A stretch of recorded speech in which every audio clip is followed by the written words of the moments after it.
আসসালামু আলাইকুম। খেয়াল করে এদিকে আরো কথা না বলি। আজকে আমাদের জিন তত্ত্বের কততম ক্লাস সেটা কি মনে আছে?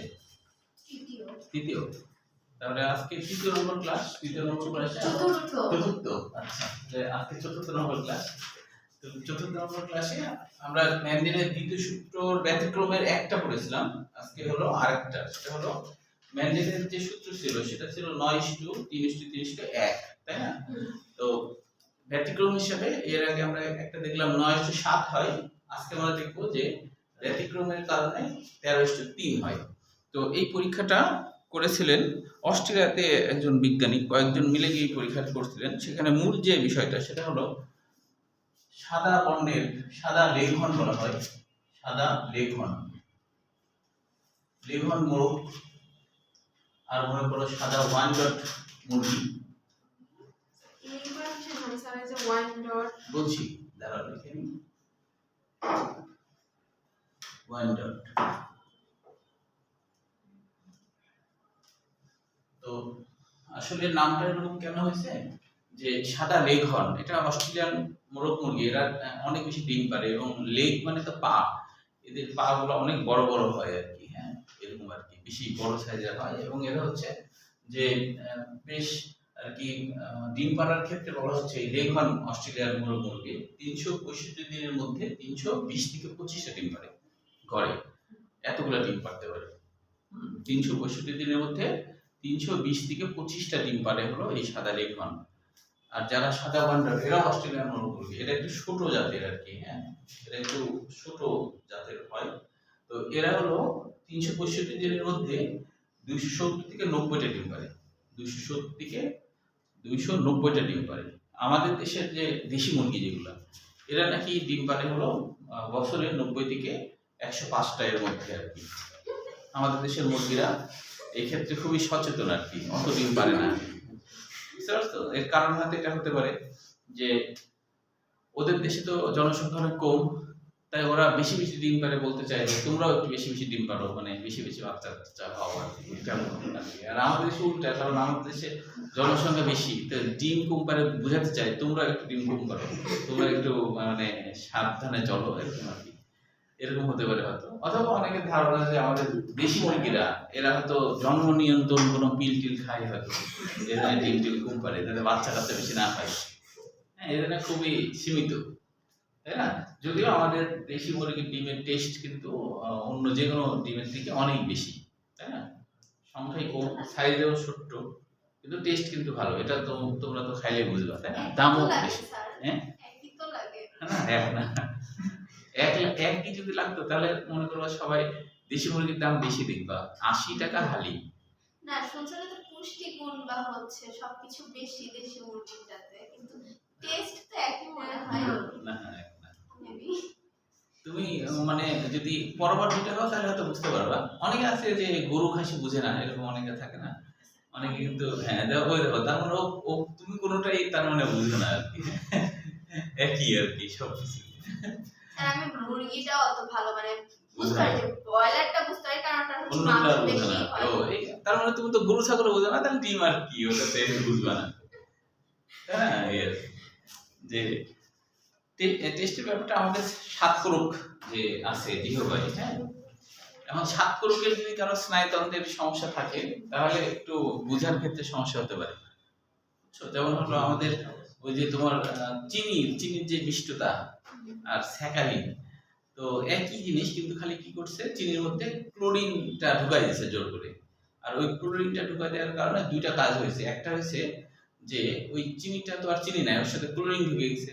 এখন যখন আমরা খাবো তখন আমাদের এনজাইম ওইটাকে আর হজম করবে না, কারণ ভিন্ন কিছু ঢুকার কারণে এনজাইম ওর সাথে অ্যাডজাস্ট করে না।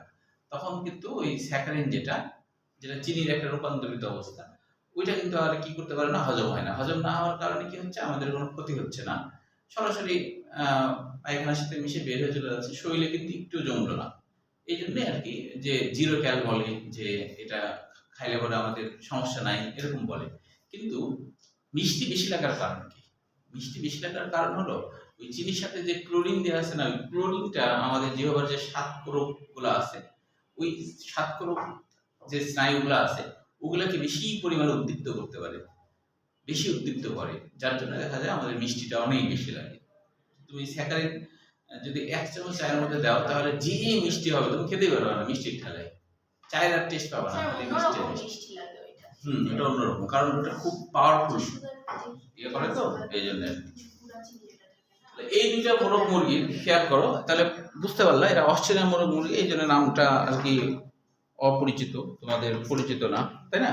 তো এখন এদের মধ্যে ক্রস করা হয়েছিল, একটা বড় জাতের সাদা আর একটা ছোট জাতের সাদা, এদের মধ্যে ক্রস করা হয়েছে। ক্রস করলে কি হয়, তো এখানে তোমার সাদা গুলাকে এরকম সি দেওয়ার কারণ কি আমি পরে বলছি, আসলে তো হোয়াইট দেওয়া উচিত ছিল, তাহলে এরকম ভাবে দেওয়া হয়েছে। সি মানে আসলে কালার জিন, রঙিন জিন বোঝায়। সি মানে কালার, যে কালার করতে সাহায্য করে তাকে সি দিয়ে চিহ্নিত করে কালার। আর আই দ্বারা বোঝায় ইনহেবিটিং জিন। আই মানে হলো ইনহেবিটিং,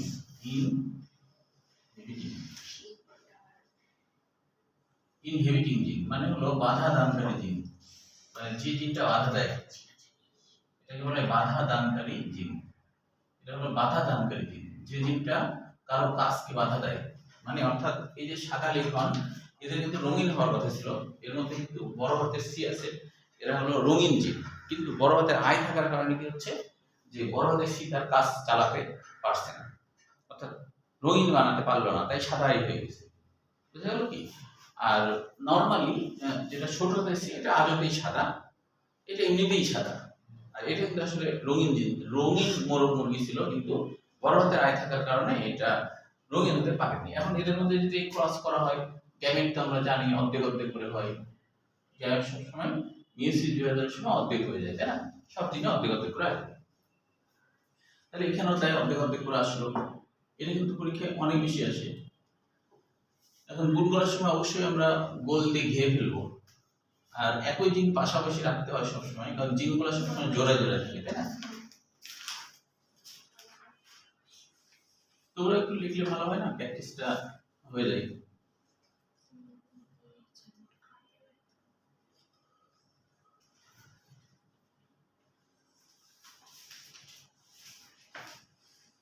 তাহলে এটাকে বলা হয় A1 বংশধর, এটা হলো A1 বংশধর। A1 বংশধরে সবাই কিন্তু কি হবে, সাদাই হবে, সাদা ওয়ান ডট হবে, ভেতরে থেকে সাদা ওয়ান ডট হবে, সবাই সাদা, সাদা লেখন, সাদা লেখন, সাদা লেখন, তবে সংকর, এর মধ্যে তো হোয়াইট ওয়ান ডটের আছে সংকর। এই দুটো আলাদা ক্রস। হ্যাঁ, মানে প্রথমে হলো যা গ্যামেট হলো সেটাতে প্রত্যেকের সাথে প্রত্যেকের ক্রস করে এটা আমরা পেলাম। এটা প্রথম অংশ একবারই লিখি, মানে গ্যামেট ও তাও হবে, কিন্তু হচ্ছে যে বই একবারে আছে, কিন্তু এখানে হচ্ছে বারবার পড়া হচ্ছে কেন, কারণ আগে যেহেতু করছে তাই, তবে পরীক্ষার খাতায় এইভাবে করাটা বেশি বেটার। অনেক স্যার মনে করতে পারে যে বেশি অলস, একবারে করে দিচ্ছে। হ্যাঁ, বুঝছো, একবারে না করে এটা যেটা হচ্ছে সেটা লাইন বেশি বাড়তি হবে, বেশি না। ভাববে যে না অলস না, ভালো। এটা তো A1, এখন এই A1 এর সাথে A1 গুণ করতে হবে, A1 এর সাথে A1, A1 এর সাথে A1 গুণ করলে তখন কি হয় দেখো,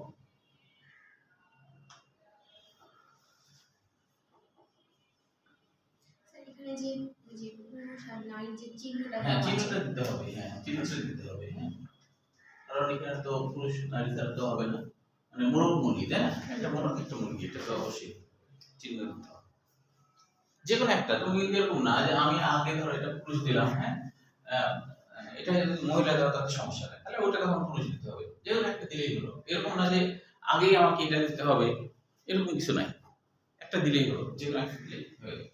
এটা পর্যন্ত আগে করো। স্যার এপিস ট্যাসিস এটা মানে বাংলা। ও এটার বাংলা হচ্ছে অ্যারিস্টটলের বাংলা অর্থ মাস্তান জিন। হ্যাঁ, যে মাস্তানি করে, মানে দুইটা পুকুর জিনের মধ্যে যে জিনটা মাস্তানি করে তাকে বলা হয় অ্যারিস্টটল। এই মাস্তানিটা কেন করে? ওর ক্ষমতা বেশি, শক্তি বেশি। যেমন ধরো এখানে দেখো বড় হাতের সি এটা একটা পুকুর জিন, বড় হাতের আই এটা একটা পুকুর জিন, দুই পুকুর জিন একসাথে থাকার পরেও যে কোনো একটা পুকুর জিন মাস্তানি করছে আরেকটা পুকুর জিনের উপরে। বুঝতে তোকে আমি দুইজনই একই দলের হয়ে আরেকজনের উপরে। হ্যাঁ এরকম। যেমন গোটা পৃথিবীর মধ্যে আমেরিকাকেই বলা হয় সব থেকে মাস্তান দেশ, ও যেটা বলবে তার বাইরে আসলে অন্য কোনো দেশ তেমন কিছু বলার থাকে না। এখন পর্যন্ত আমেরিকাই হলো অনেক বেশি শক্তিশালী, একটা সামরিক বিশেষজ্ঞ বলছে আমেরিকা কত শক্তিশালী, যে পৃথিবীতে যদি বলা হয় সবথেকে বেশি শক্তিশালী কে, আমেরিকা। তারপরে র্যাঙ্কিং 2-3 কে, তাহলে বলছে যে 2-3 কেউ নাই। 26তমে আছে রাশিয়া, তারপরে 27তমে চীন, তারপরে ধারাবাহিকভাবে কেন মাঝখানে এগুলো নাই? মাঝখানে নাই মানে এত ডিফারেন্সটা এত বেশি। তাহলে কত বড় মাস্টার চিন্তা করো, তাই কি না? কত বড় মাস্টার, ও খালি একটা ধমক দিলেই মনে করো যে এত বড় মাস্টার। আচ্ছা, এই গুণগুলা ঠিক মতো পারছো কিনা এটা একটু আগে বলো আমাকে। আমি বলো, গুণের সমস্যা হচ্ছে, গুণ কিন্তু শিখতে হবে। হ্যাঁ, এটা তো ঠিক আছে। হ্যাঁ, এখন গোল দিতে হবে। আমি তো গোল দিয়েছি, কেন গোল দিয়েছি? গোল না দিলে যে কোনো একটা গুণ করা হচ্ছে। হ্যাঁ, গোল দিয়েছি, এখন দেখো এইটার সাথে এটা গুণ করবে, তাহলে সাথে সাথে দেখে উঠতে হবে। দুইটাকে একই রকম করলে তো হবে না। একটা 16 হবে, আমি ধরো একটা কত বড় লেখছে, কত 16 লেখছে না, তাহলে সেটা করতে হবে তোমাকে। তারপরে ধরো এটা যেটা হলো, এবার এটা দিয়ে এইটার সাথে গুণ করতে হবে, একই হলো। এটা কাজ শেষ। এবার এটা দিয়ে এটা গুণ করো, তাহলে বড় হাতের পরিষ্কার করে দিতে হবে। বুঝাইলো? তাহলে এটা দিয়ে আবার এটা দিয়ে সবগুলো করলাম। আচ্ছা, পারতো? পারা যাচ্ছে তো? না পারলে বলো। হচ্ছে তো না? আচ্ছা, এবার দেখা যাবে। এবার আমরা পরের ধাপে এখানে গ্যামেট আবার আগের মতো খেয়াল করো, বড় হাতের সি এর সাথে বড় হাতের আই একবার গ্যামেট করব। স্যার আপনার কঙ্কালটা ঠিক করে। মানে যতদিন ওর পড়া শেষ না হবে ততদিন এটা করবেই। স্যার পা দুটো ঠিক করে দে, কষ্ট লাগছে। হ্যাঁ, তাই তো। আয় আল্লাহ,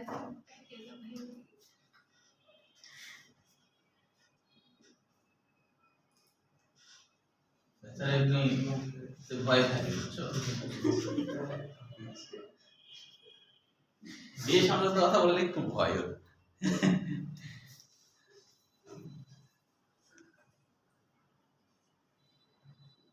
এখন তোমরা এটা আমাকে বলবা, এই এই গুণটা বুঝতে সমস্যা হলো কিনা। আমি বলো, বুঝতে পেরেছো? সবাই বুঝতে পারছো? আচ্ছা, এবার আমরা এই চারটা আগের মতো চেকার বোর্ডে আসবো। এখন খেয়াল রাখতে হবে, যেহেতু দ্বিতীয় সূত্র করতো চেকার বোর্ড পারবা, কিন্তু আমি একটু বলি একটা বিষয়, যে কোথাও যদি এরকম থাকে, ধরো বড় হাতের সিও আছে, ছোট হাতের সি আছে, বড় হাতের আই আছে, তাহলে বুঝতে পারছো এই জিনিসটা কিন্তু, যে বড় হাতের সি থাকার কারণে এটা কিন্তু রঙিন হওয়ার কথা, কিন্তু এই যে বড় হাতের আই, আই মানে কি বাধা দানকারী জিন, তার মানে অটোমেটিকলি বড় হাতের আই থাকার কারণে এটা রঙিন হতে পারবে না, এটা সাদা হয়ে যাবে। কিন্তু কোনো এক জায়গায় যদি, যে ধরো ছোট হাতের সি সি থাকে, ছোট হাতের সি সি থাকে না, বড় হাতের সি ধরো একটা আছে, বড় হাতের সি একটা, কিন্তু ছোট হাতের আই আই আছে, এই ক্ষেত্রে কিন্তু বড় হাতের সিটা রঙিন হয়ে যাবে। মানে বড় হাতের আই থাকলে সেটা হবে। হ্যাঁ, বড় হাতের আই থাকলে সেটা কিন্তু, স্যার ধরো দুইটাই ছোট সি কিন্তু বড় হাতের আই আছে, সেক্ষেত্রেও হবে না, সেটা তো সাদাই হবে, দুটোই ছোট হাতের সি হয়। আই যেখানেই থাকুক, আই উপস্থিত থাকা মানে সেটা সাদা। সেটা সাদা। হ্যাঁ, বড় হাতের। তবে এই জিনিসটা অবশ্য আদতেই সাদা, এরকম থাকলে এটা সাদাই হবে। আচ্ছা, এবার বইয়ের দিকে তাকাও, একটু বইয়ের সাথে যাও। এগুলো যেহেতু এর আগে দ্বিতীয় সূত্র আমি বডি করিয়েছি, তাই এগুলো আর বডি করতে হবে না। এদিকে একটু খেয়াল করো, বুঝতে পারছো কিনা দেখো। দেখো তো এখানে আমরা ওই যে গ্যামেটগুলো যে চারটা করলাম না, ওই চারটা চার জায়গায় লাগালাম, ঠিক আছে?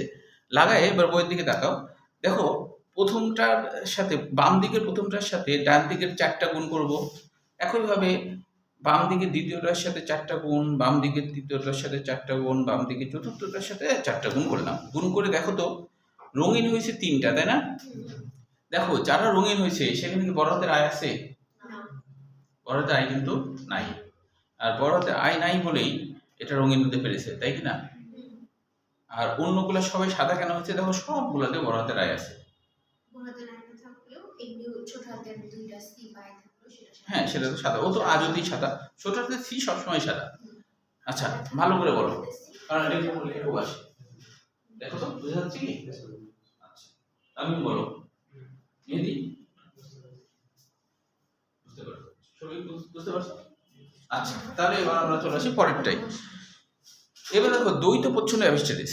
এবার দ্বৈত মানে দুইটা, প্রচ্ছন্ন মানে যার ক্ষমতা কম, কিন্তু দুইজন প্রচ্ছন্ন জিন আছে এরকম যে যারা প্রকট জিনের উপরে মাস্তানি করতে পারে, যারা প্রকট জিনের উপরে মাস্তানি করতে পারে, এরকম দুইজন জিন আছে। সেই দুইজন জিন কে কে? এবার হচ্ছে দ্বৈত প্রচ্ছন্নের ক্ষেত্রে হবে 9:7। 9:7 হবে দ্বৈত প্রচ্ছন্নের ক্ষেত্রে। এটা হলো দ্বৈত প্রচ্ছন্ন, দ্বৈত প্রচ্ছন্ন 9:7 হবে। তো দ্বৈত প্রচ্ছন্নের ক্ষেত্রে 9:7 হলে এই ব্যাপারটা কি আসলে দেখো একটু, এখানে যেটা ব্যবহার করা হয়েছে সেটা একটু দেখো। এবার মুখ বধির মানে যে মুখে কথা বলতে পারে না, কানেও শুনে না। যে মুখে কথা বলতে পারে না আবার কানেও শুনে না, তারা হলো মুখ বধির। তো এরকম মুখ বধির হলে তারা কেমন হয়? যেমন বড় হাতের ডি, ছোট হাতের ই মনে করে একটা, আর একটা ছোট হাতের ডি, বড় হাতের ই। তো দুইজনাই মুখ বধির। তোমাদের বই যেটা আছে সেটাই করলাম, মুখ বধির। তাহলে কেউ মুখ বধির,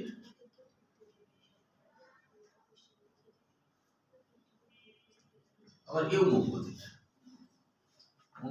দুইজনের মুখ বধির। তো মুখ বধির আসলে ডি ব্যবহার হয়, ই ব্যবহার হয় ডেফ মিউট হিসেবে। মিউট মানে কথা বলতে না পারা, ডেফ মানে ঠসা, কানে শুনে না, এইভাবে না, এইভাবে ডিই ব্যবহার হয়েছে। তো সাধারণত আমাদের ক্রোমোসোমে ধরো ক্রোমোসোম তো জাইগোট অবস্থায় থাকে, জোড়া থাকে। তো সেখানে বড় হাতের ডি আর বড় হাতের ই, এদের কাজ হলো আমাদেরকে স্বাভাবিক করা, অর্থাৎ কথা বলতে সাহায্য করা, আমাদের ভোকাল কোড তৈরি করা, টিম্পানিক পর্দা তৈরি করা। এটা হলো এই জিনদের কাজ। এখন কারো যদি এই জিন থাকে তাহলে অবশ্যই সুন্দরভাবে আমরা যেমন আর কি, আমরা তো সবাই স্বাভাবিক, তাই না? সেই স্বাভাবিক হবে। কিন্তু এখন যদি এরকম ঘটনা ঘটে, কোথাও যদি এরকম ঘটনা ঘটে,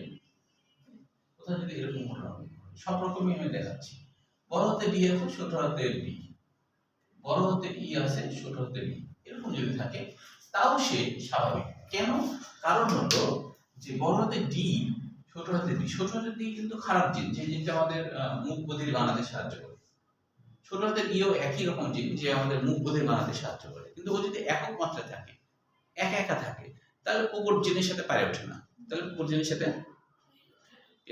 তো এখন খারাপ জিনকে একই রকম জিনকে একসাথে থাকা লাগে। হ্যাঁ, কিন্তু যদি এরকম কাহিনী ঘটে যায়, মনে করো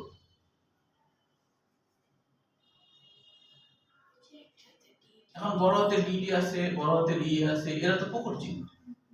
কিন্তু ছোট হাতের ডি অথবা ছোট হাতের ই, এদের এই দুই জোড়া যে কোনো এক জোড়া, তো এটা ই ছোট হাতের, তাহলে ছোট হাতের ডি অথবা ছোট হাতের ই, এই দুই জোড়া যে কোনো এক জোড়া যদি কোনো ক্রোমোসোমে থাকে, তাহলে আর এরা যতই প্রকট জিন হোক, এদের বাহুগিরি শেষ।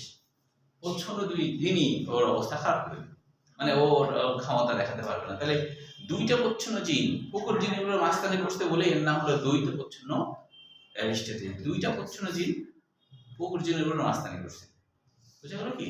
তবে এই দুই জোড়া প্রচ্ছন্ন জিন যদি আর কি হোমোজাইগাস না হয়ে একা থাকে, মানে এরা যদি হেটেরোজাইগাস অবস্থায় থাকে, একটা ভালো জিন একটা খারাপ জিন, এই যেমন এটা দেখো, এরা কি হোমোজাইগাস অবস্থায় কিন্তু নাই। হোমোজাইগাস অবস্থা মানে কি, এগুলো হোমোজাইগাস, এগুলো কি হোমোজাইগাস, সদৃশ জিন হোমোজাইগাস। এটাও কি হোমোজাইগাস, এটা কি হেটেরোজাইগাস, ভিন্ন ধরনের, তাই না জিন। তাহলে এই অবস্থায় এর উপর ক্ষমতা দেখাতে পারবে না, এর উপর ক্ষমতা দেখাতে পারবে না, কারণ এরা তো প্রকট জিন। আমাদের সকল ক্ষেত্রে আমাদের ভালো জিন সবসময় প্রকট হয়, আর রোগ তৈরিকারী জিন সবসময় প্রচ্ছন্ন হয়। পাশাপাশি আল্লাহ ইচ্ছা করে রেখে দিয়েছে, যাকে যাকে আল্লাহ শাস্তি দেওয়ার প্রয়োজন হবে ওই জিনটাকে করে দেবে, চালু করে দেবে, যা তুই এবার, তাই না? আল্লাহ চাইলে নাও রাখতে পারতো শাস্তি দেওয়ার জিন, তাই না? যেমন ধরো মশা না থাকলে ভালো হতো, তাও আবার মশা মানে এমন রাখছে যে ও খুবই সামান্য রক্ত খাবে, বেশি রক্ত খেলে আমরা মারা যেতাম না, তাহলে ওই কারণে মনে করো যে মৌমাছি যদি রক্ত খায় তো তাহলে কিন্তু ঝামেলা হতো। হ্যাঁ, তো ওকে রক্ত খাওয়ার জন্য ইয়ে করেনি অবশ্য। স্যার যেটুকু না রক্ত খায় তার থেকে বেশি চুলকায়। আবার রোগ টোগ ইয়ে করে। তো এগুলো আল্লাহ দেখা দিয়েছে যে যখন যখন মনে হবে শাস্তি দেওয়া তখন আবার শাস্তি দিবে, তাই না? এই আর কি। তাহলে এখানে রোগ তৈরিকারী জিন কিন্তু আছে। আচ্ছা, এবার সেইটার সাপেক্ষে এবার দেখো যে এরা কেন মুখ বধির হলো। দেখো তো, এই যে এক জোড়া প্রচ্ছন্ন জিন আছে না মোজাইক অবস্থায়, তাই এই বড় হাতে ডি কিচ্ছু করতে পারলো না, মানে মুখ বধির হলো। আবার এই ভালো জিন এখানেও আছে, কিন্তু এই যে প্রচ্ছন্ন জিন এক জোড়া আছে, ঠিক আছে? মানে ভালো জিনের একটা ধরো থাকলেও সে স্বাভাবিক হইতো, কিন্তু এই যে প্রচ্ছন্ন জিন যে একজন আছে যার জন্য আর হতে পারছে না, যার জন্য সে মুখ বধির হয়ে গেছে, ঠিক আছে? ভালো জিনও দুই জোড়া আছে, এদের যে কোনো এক জোড়া থাকলে সে আর কি ভালো বানাবে, কিন্তু ওখানে যদি আবার দিয়ে চলে আসে প্রচ্ছন্ন জিন হোমোজাইগাস অবস্থায়, মানে সদৃশ জিনধারী অবস্থায় চলে আসে, তাহলে সে আর মুখ বধির হবে, সে স্বাভাবিক হতে পারবে না। এটুকুর মধ্যে সমস্যা আছে কিনা, কোনো কোশ্চেন আছে কিনা বলো, আমি বলো। এটুকুর মধ্যে কোনো কোশ্চেন নেই, তাহলে এবার আমরা একটু করে ফেলি। দেখো, এই অধ্যায়েরও 110টা এমসিকিউর উপর পরীক্ষা দিয়ে দিবা। যাদের পরীক্ষা তারা পরে দিবে, তাই না? তোমরা দিয়ে দিবা, তোমাদের তো পরীক্ষা না।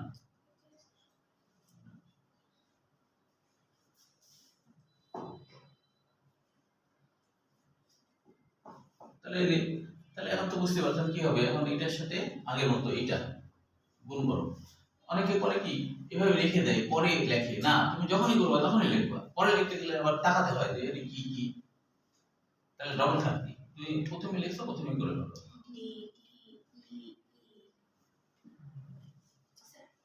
হ্যাঁ, বলো, বলে দাও। ঠিক আছে।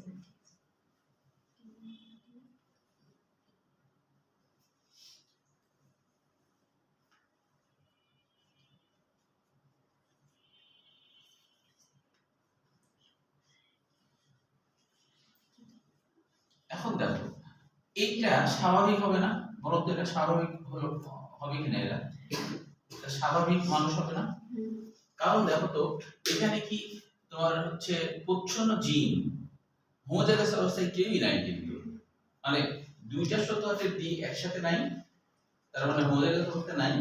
আবার ছোট কথা ইও কিন্তু প্রচ্ছন্ন জিন এ হলো জোড়ায় নাই, মানে হোমোজাইগাস অবস্থায় নাই, তাই এরা কিন্তু পাত্তা পাচ্ছে না। এটা যদি তুমি আত্মা ক্রোমোসোম হিসেবে, তাহলে এরকম হতো দেখতে।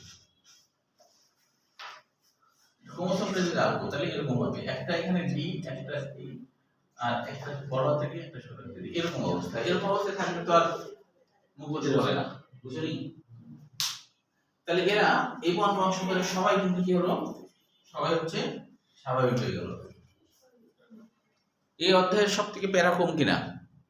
খালি বুঝলেই হয়ে গেল, মুখস্থ নাই, খালি ধরতে হবে কোনটা কি ধরছে, তাই না? আচ্ছা স্যার, এখানে তো ধরে দিছে কোনটা কি, এগুলো কি চেঞ্জ করা যাবে? হ্যাঁ, অবশ্যই চেঞ্জ করা যাবে। তুমি আমার ডি না দিয়ে তুমি অন্য যে কোনো কিছু দিতে পারো, তাতে কোনো সমস্যা নাই। তবে এটা এইগুলো ভালো, কারণ এটা দিয়ে ডেপ মিউটটা বোঝাই তো। তুমি চাইলে এ বি সি ডি যে কোনো কিছু আর কি ব্যবহার করলেও হবে। ওরা তো ধরে দিবে না কোশ্চেন, হ্যাঁ হ্যাঁ, এটা সমস্যা নাই। বইটা হ্যাঁ, বইটাই দিয়ে এর সাথে মিলছে ভালো, তো মানে ডেপ মিউট বুঝতে সুবিধা। আচ্ছা, তাহলে এটা তো স্বাভাবিক হলো। এখন আবার বইয়ের দিকে তাকাও, বইয়ের দিকে তাকাও এবার। আবার পরেরটার গ্যামেট বের করাটা বুঝতে পারছো কিনা আগে বলো আমাকে। মানে দ্বিতীয় বংশধরে গ্যামেট বের এখানে যে গ্যামেট বের করা আছে, এটা বুঝতে না পারলে আমাকে বলো, আমি বুঝাই দিচ্ছি। বুঝতে পারছো কিনা আগে বলো, কিভাবে গ্যামেটটা আনবো বলো, এটা বুঝতে পারছো কিনা?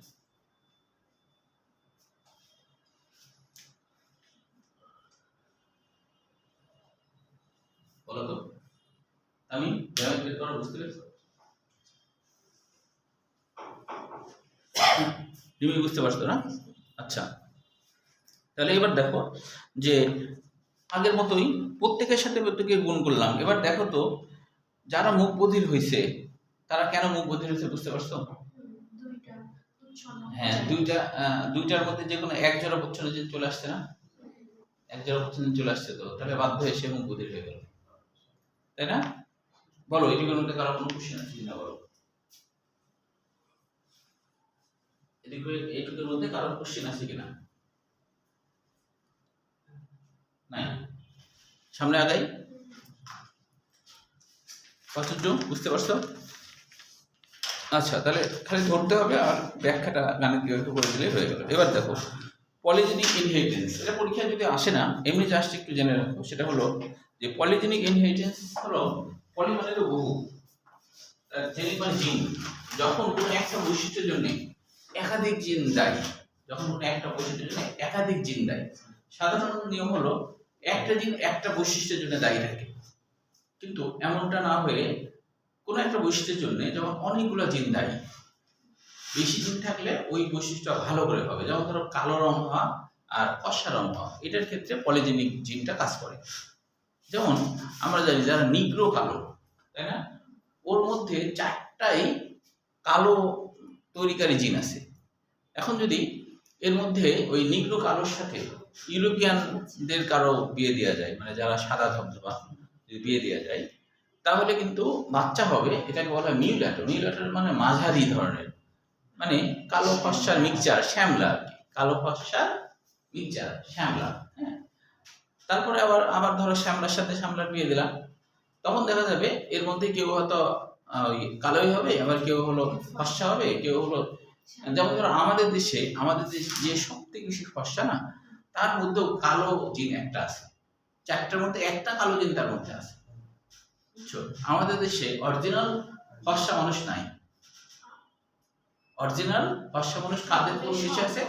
যেটা হ্যাঁ, আমেরিকা ইউরোপে যে সব সাদা ফর্সা আছে না, ওরা অরিজিনালি ফর্সা জিন। আমাদের মধ্যে মিক্সচার হয়ে আছে। আমাদের দেশে কেউই ফর্সা জিন, 4টা ফর্সা জিন বহন করে না, 3টা ফর্সা জিন বহন করে, একটা হলো কালো জিন আছে, এরকম। বুঝতে পেরেছো? তো কারণ আমাদের দেশে তো একসময় আমাদের দেশ তো ভারতবর্ষ হিসেবে অনেক ধনী দেশ ছিল। অন্য দেশের লোকেরা এসে এখানে ব্যবসা বাণিজ্য করতো বড়লোক হওয়ার জন্য। তো তখন হচ্ছে যে আগেকার সময় ব্যবসা বাণিজ্য করতে এসে তখন তো যাতায়াত ব্যবস্থা অত ভালো ছিল না। যেখানে ব্যবসা বাণিজ্য করতে যেত ওখানে থেকে যেত। তখন তো পাসপোর্ট ভিসা এগুলো ছিল না, থেকে যেত ওখানেই তোমার হচ্ছে বিয়ে শাদী করে ফেলতো। তখন দেখা যাচ্ছে যে এই বিয়ে শাদী করার জন্য তোমার হলো যে চেহারাগুলো এক এক রকম আমাদের হয়ে গেছে। আমাদের দেশে এটা একটু বেশি কারণে মিক্সচার হয়ে গেছে, যে কোন দেশের না কোন দেশের আসছে, তাই না? কাউকে দেখবা দেখতে জার্মানির মতো লাগে, কাউকে দেখতে ইরানের মতো লাগে, এরকম কোন দেশের যে আসছে এটা বলা খুব মুশকিল। এই জন্য বাঙালি সংকর জাতি। বাঙালি সংকর জাতি, বুঝতে পেরেছো? এই যে তোমার ইয়েতে যেমন হচ্ছে কাশ্মীরে কিন্তু মানে ওদের দেশে খুব ঠান্ডা, তো ওইসব দেশে খুব একটা আসেনি, মানে বহির্বিশ্বের মানে ঠান্ডা দেশ ওইভাবে আসেনি। ও পাহাড় পর্বত ওগুলো বেশি, ওই জন্য ওখানকার মানুষ মোটামুটি সব সেম, মানে আমাদের মধ্যে এত ইয়ে না, মানে এত ভ্যারাইটিস না। বুঝতে পারছো? আচ্ছা, তাহলে এখানে দেখো তাও একটু যে এই যে নিগ্রোর সাথে শ্বেতাঙ্গ কাউকে বিয়ে দিলাম, এই যে মিউল্যাটো হলো মানে মাঝারি হলো। এখন মাঝারির সাথে মাঝারি বিয়ে দিচ্ছ, দেখো যে নিগ্রো কালো হচ্ছে তখন যখন 4টা জিন নিগ্রো, আর যখন 4টা জিনের মধ্যে 3টা নিগ্রো একটা সাদা, তখন হচ্ছে যে বলছে মিউল্যাটোর দিকে যে একটু কালো। এগুলো বুঝতে পারো, এটা আসে না পরীক্ষায়। তাহলে পরের পৃষ্ঠায় চলে যাও। পার্থক্যগুলো সবই ক্ষয়ের জন্য করে রাখা ভালো, 3টা করে পার্থক্য সবগুলোর জন্য করে রাখা ভালো। এবার দেখো লিঙ্গ নির্ধারণ নীতি। লিঙ্গ নির্ধারণ নীতিতে এখান থেকে আমাদের যেগুলো আর কি এমসিকিউর জন্য আসে মূলত, তারপর আমরা একটু বুঝে নিই। এমসিকিউ হলেও যেমন হলো আমরা জানি যে 1 নম্বর পয়েন্ট x(x) পদ্ধতি একটা থাকে, আর একটা x(x) পদ্ধতি থাকে। তো x(x) পদ্ধতি কাদের হয়? মানুষের হয়, ড্রোসোফিলা হয়, মানে মাছি আর কি, এক ধরনের বিভিন্ন ধরনের পতঙ্গের হয়। গাঁজা কিন্তু একটা উদ্ভিদ, হ্যাঁ, তেলাকুচা এটাও একটা উদ্ভিদ। এদের হচ্ছে x(x) পদ্ধতি হিসেবে হয়, অর্থাৎ XX তো অটোসোম, XX হলো অটোসোম। আর সেক্স ক্রোমোসোম হতে গেলে মানুষের ক্ষেত্রে তো জানো সেক্স ক্রোমোসোম হতে গেলে অবশ্যই একটা হয় XX থাকবে আর একটা XY থাকবে, এটা হলো নিয়ম মানুষের ক্ষেত্রে। XX তো অটোসোম, এটা তো সেম, ছেলে মেয়ে সবার এই 22 জোড়া ক্রোমোসোম সবার সেম, খালি একটা জোড়া ভিন্ন হওয়ার কারণে আমরা দেখতে ভিন্ন হয়ে গেছি, তাই না? তো সেটা হলো ওই যে একটা হলো হয় X ওয়াই অথবা এক্সএক্সি, তাই না? এইগুলো বিষয়।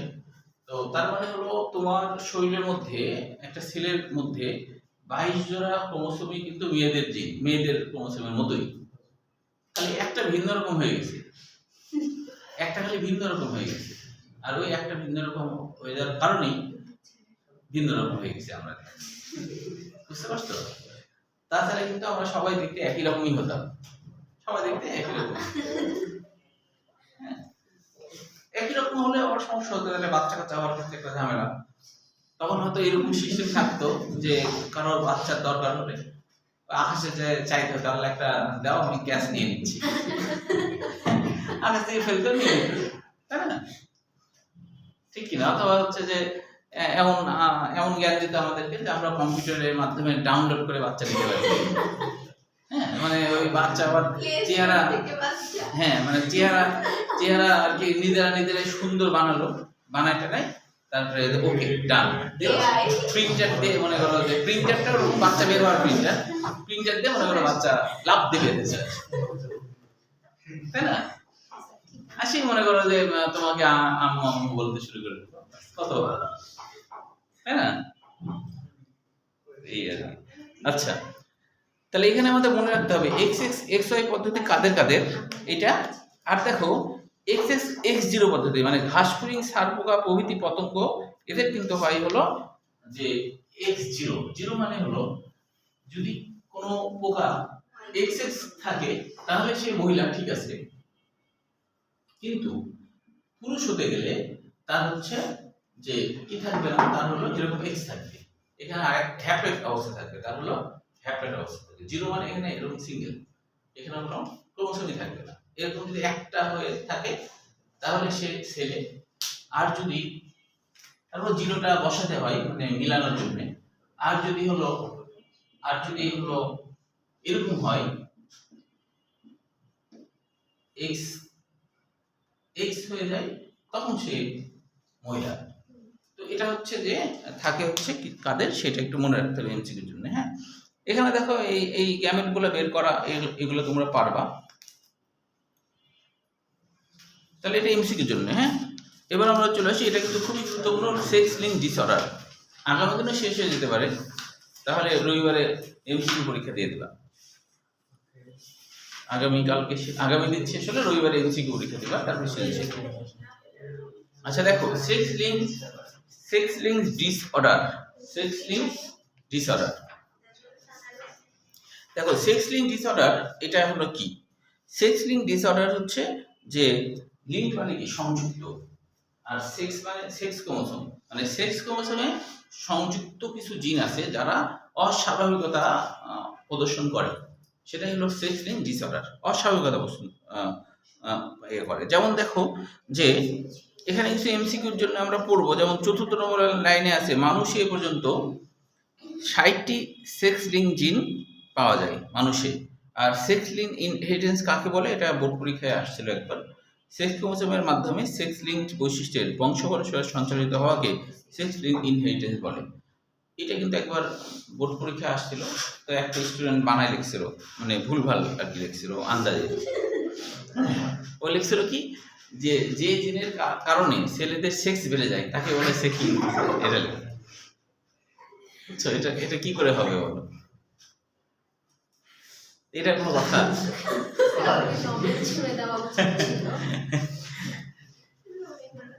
যে দিনের কারণে, হ্যাঁ, মানে এটাই ইয়ে করতে ফিল করছে যে এই দিনে এরকম না হয়েছে, মানে সব দোষ ছেলেদেরকে দিয়ে দিচ্ছে। আচ্ছা, তাহলে হ্যাঁ, তাহলে কাকে বলে এটা মুখস্থ করতে হবে, কাকে বলে। এবার দেখো লাল সবুজ বর্ণান্ধতার ক্ষেত্রে এখানে মনে রাখতে হবে, এখানে একটা কথা আছে, ডাল্টন এই বৈজ্ঞানিক, তিনি কিন্তু প্রথম, এটা এমসিকিউর জন্য, জন ডাল্টন একজন বিজ্ঞানী মানুষের বর্ণান্ধতা সম্পর্কে বিবরণ প্রকাশ করেন, এজন্য একে ডাল্টনিজম বলে, এটাও আর কি মনে রাখতে হবে। তারপরে হলো ইশিহারা কালার টেস্ট কাকে বলে, এটা মনে রাখতে হবে। বর্ণান্ধতা কোনো চিকিৎসা নেই কিংবা বর্ণান্ধ রোগী কখনোই সুস্থ হয় না। বর্ণান্ধতা শনাক্তকরণ পরীক্ষার উৎকৃষ্ট উপায় হলো ইশিহারা কালার টেস্ট। ইশিহারা ওই বৈজ্ঞানিকের নাম, একজন জাপানি বিজ্ঞানীর নাম। ইশিহারা একজন জাপানি বিজ্ঞানীর নাম। তিনি হলো, এই দেখো এখানে ডান দিকে একটা ছবি আছে, এখানে যে যে আর কি পড়তে পারবা সে সে সুস্থ। দেখো সবাই পড়তে পারছো কিনা, নিচের দিকে না থাকলে পড়ো। হ্যাঁ 73 পড়তে পারছো সবাই? হ্যাঁ পড়তে পারছো, হ্যাঁ পড়তে পারলে সুস্থ, না পড়তে পারলে।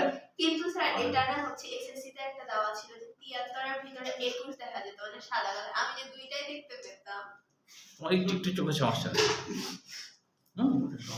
আচ্ছা, তাহলে এখন দেখো, তাহলে ইশিহারা কালার টেস্ট তো পড়বা। এবার দেখো এখন হলো পরীক্ষা যেটা আসে সেটা হলো যে, যেমন এখানে একটা বলা হচ্ছে যে এই জিনিসটা মনে রাখবা, স্বাভাবিক দৃষ্টির পুরুষ কেমন হয় আর স্বাভাবিক দৃষ্টির মহিলা কেমন হবে, বর্ণান্ধ বাহক, বর্ণান্ধ পুরুষ। একটা বিষয় মনে রাখতে হবে এখানে, কিন্তু পরীক্ষাটা কিন্তু খুব আসে, মনে রাখবা যে একটা পুরুষের, প্রথমে একটা মহিলার কথা ধরো, একটা মহিলা যদি স্বাভাবিক হয়, তাহলে তার দুই রকম জেনোটাইপ হতে পারে। স্বাভাবিক হলে তার দুই রকম জেনোটাইপ হতে পারে। একটা জেনোটাইপ হলো যে এক্স সি, পাশেও লেখা যায় উপরেও লেখা যায়, হ্যাঁ এরকম, অথবা দুটাই কিন্তু স্বাভাবিক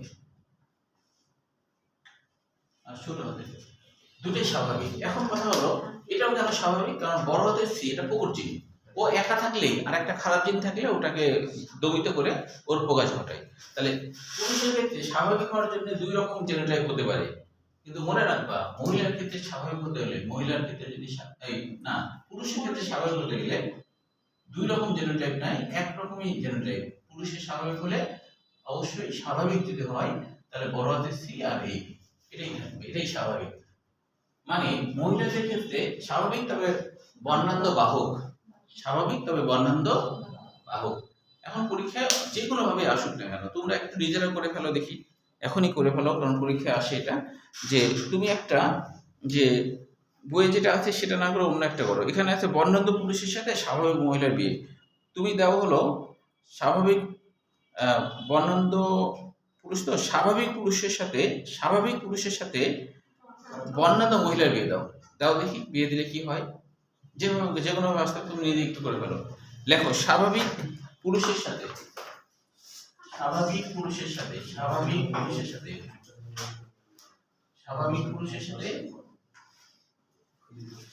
পুরুষ, তার সাথে বর্ণান্ধ মহিলার বিয়ে দাও। প্রথমে জেনোটাইপটা লিখে আমাকে দেখাও, তারপরে করো। হ্যাঁ এটা জেনোটাইপ কেমন হবে তোমরা একটু আমাকে বলবা। ছোট হাতের সি কিন্তু রোগী বোঝায়, মানে বর্ণান্ধ হওয়ার কারণ বোঝায়। ছোট হাতের সি হলো বর্ণান্ধ হওয়ার কারণ, ছোট হাতের সি হলো বর্ণান্ধ, আর বড় হাতের সি হলো স্বাভাবিক। এটা মনে রাখবা, হ্যাঁ এটা মনে রাখে তোমরা একটু নিজেরা করে ফেলো।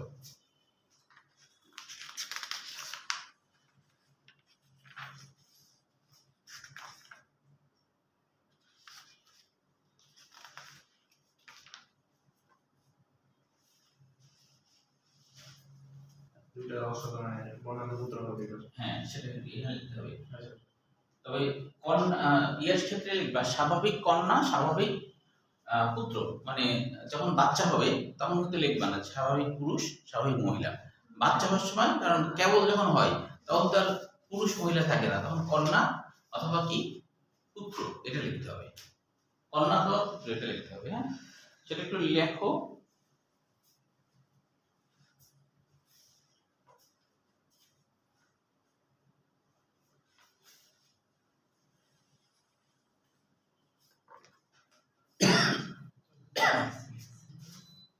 যার হয়ে গেছে আমাকে একটু দেখায় না আমাকে।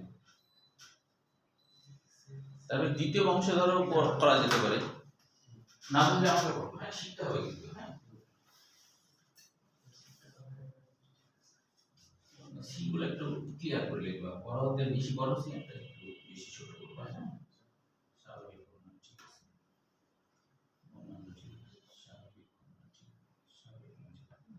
ঠিক আছে। এবার দ্বিতীয় বংশধরটা করে দাও, স্বাভাবিক কন্যার সাথে দুই রকম আছে না?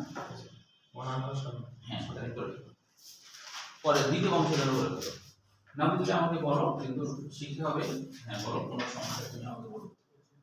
হ্যাঁ, স্বাভাবিক পুরুষের স্বাভাবিক পুরুষ, হ্যাঁ স্বাভাবিক পুরুষ আর বর্ণন্য, হ্যাঁ করে দাও। গ্যামেট বের করো, যেভাবে গ্যামেট বের করে। হ্যাঁ, অবশ্যই একটু দূরে এরকম করে দিয়ে গ্যামেট বের করো।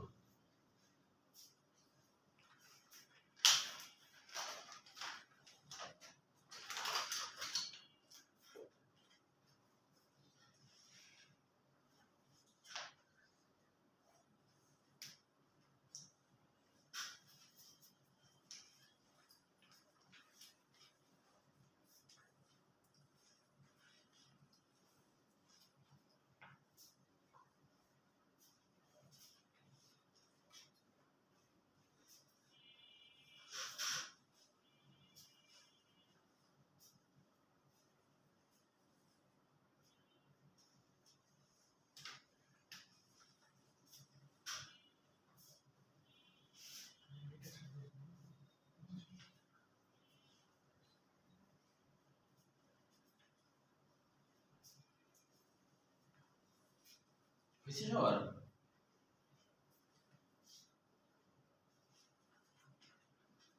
অবশ্যই এগুলো কোনটা কি হয়েছে বুঝতে না পারলে আমাকে বলো, কিন্তু শিখতে হবে। এরপরে এখন লিখবে বা শোনো, যখন তুমি গুণ করবা, আমি বলেছি যখন গুণ করবা তখন লিখতে হবে। যখন তুমি এটাতে এটা গুণ করলাম, তাহলে কি হয়েছে সেটা লিখতে হবে। ওই একই লাইনে লিখবা। এটা যদি এখানে করতে তাহলে একটু তুলে দাও, তাহলে এটা এখানে করতে তাহলে দেখো বড় হাতের x দিবা, বড় হাতের c আর হলো ছোট হাতের। এটা হলো যে স্বাভাবিক সংখ্যা, তবে বাহক সেটা লিখতে পারো। আবার এটা করছি, তাহলে এটা কি হলো, এই যে এখানে তাই একই হলো। স্যার হয়ে গেছে। দেখলে আচ্ছা, এটা কাজ শেষ। এবার এটা এই যে তুলে দাও, যা যা তারপর আবার এটা করে লিখবা, সাথে সাথে লিখে দেবো। হ্যাঁ বলো তো, বলো মেহেদি কোথাও সমস্যা কিনা? তাহলে স্যার এটা স্বাভাবিক আর এটা স্যার স্বাভাবিক আর এটা স্যার আচ্ছা তুমি এখানে যেহেতু x হলো ইংরেজি বর্ণমালার আগে, তো তাই হলো y আগে লিখবে না, x আগে লিখবে। হ্যাঁ ঠিক আছে। কিন্তু এরকম করে বলা যাবে না, তুমি সরাসরি লিখে দাও কি হয়েছে সেটা লিখে দিতে হবে। দুইটা আসছে বাহক পূর্ণ আর দুইটা স্বাভাবিক। এখন দ্বিতীয় বংশধরে আবার বিয়ে দাও, নাতিপুতি হোক। তোমরা বিয়ে করো না, কিন্তু তোমরা বিয়ে দিয়ে দাও। স্যার আমাদের কি দিয়ে দিবে?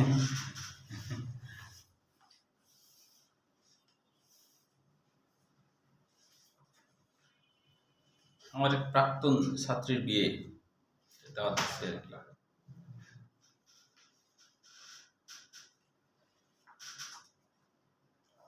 মানে এই এবারই রাজশাহী মেডিকেল চান্স পাইছে, তো বিয়ে দিয়ে দিচ্ছে।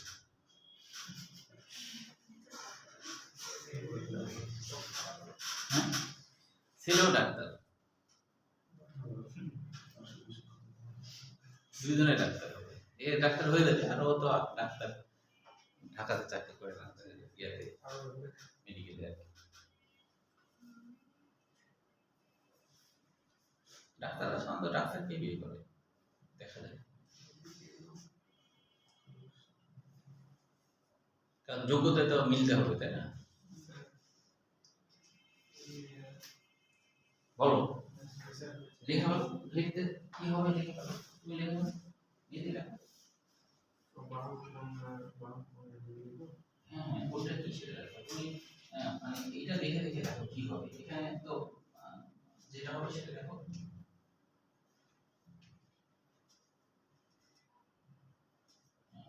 এটাও তাই।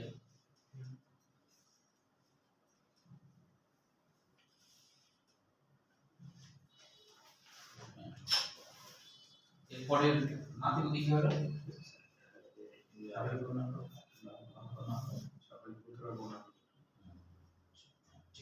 এইভাবে আর কি। এখন যেভাবে আসো, যেভাবে দিই আশা করি পারবা। বলো কোনো সমস্যা, জটিলতা? মেহেদি আর শফিক বলো সমস্যা বোঝা যাচ্ছে? আচ্ছা তুমি শেষ করো, শেষ করে তারপরে এবং হচ্ছে মানে এইটা কিন্তু মুখস্থ করতে রাখতে হবে। হ্যাঁ, যে স্বাভাবিকের জন্য কি জেনোটাইপ, তুমি যদি জেনোটাইপ বুঝতে না পারো কি জেনোটাইপ হবে, তাহলে তুমি আবার বুঝে নাও, হাজার রোজ বুঝে নাও, কিন্তু জেনোটাইপ না বুঝে তুমি আন্দাজে করতে দেবে। জেনোটাইপটা বুঝতে হবে কি হবে, তাই না? তাহলে আগেই বললাম। আর তোমরা যেটা করতেছো আমি দেখছি, তোমরা যেটা করতেছো সেটা দেখছি যে তোমরা হলো সিটা, হ্যাঁ, দুটাই প্রায় একই করে দিচ্ছ। কি দরকার, তোমার সমস্যা কি? তুমি বড় করে রাখো। তুমি যদি মনে হয় যে আমার খালি একই হয়ে যাচ্ছে, তো প্রয়োজন হলে তুমি এত বড় সি দাও, একটা ছোট দাও। কিন্তু তোমরা যেটা করছো যে না, সি এর ক্ষেত্রে না, এক্স এর ক্ষেত্রে, তাই না? এখানে তো সি এর দুইটাই ক্ষেত্রে হচ্ছে স্যার। হ্যাঁ হ্যাঁ, বোঝাই যাচ্ছে না, মানে এরকম করছো আবার পরেরটাও করছো কি এমনই করছো, তাহলে এটা কি বোঝা যাচ্ছে? তো পরীক্ষার খাতায় টিচাররা অত কষ্ট করতে যাইবে না, কিন্তু বুঝতে পারছো? বুঝতে না পারলে 0 দিবে। তোমার দরকার কি রিস্ক নেওয়ার? তুমি এমনই সমান করে লিখছো, তুমি নিজেই বুঝছো না পরে কি লিখবা, ওটা কি হবে, তাই না? তাহলে ওটা একটু খেয়াল করতে হবে। তুমি যখন প্রথমে এখানে করবা, এই যে এখানে করছো, দেখো তোমার এখানে আসলে কি ভালো বোঝা যাচ্ছে না, আর একটু এটা ছোট করে নিতে আরো ভালো। এটাকে আরো বড় করতে হবে।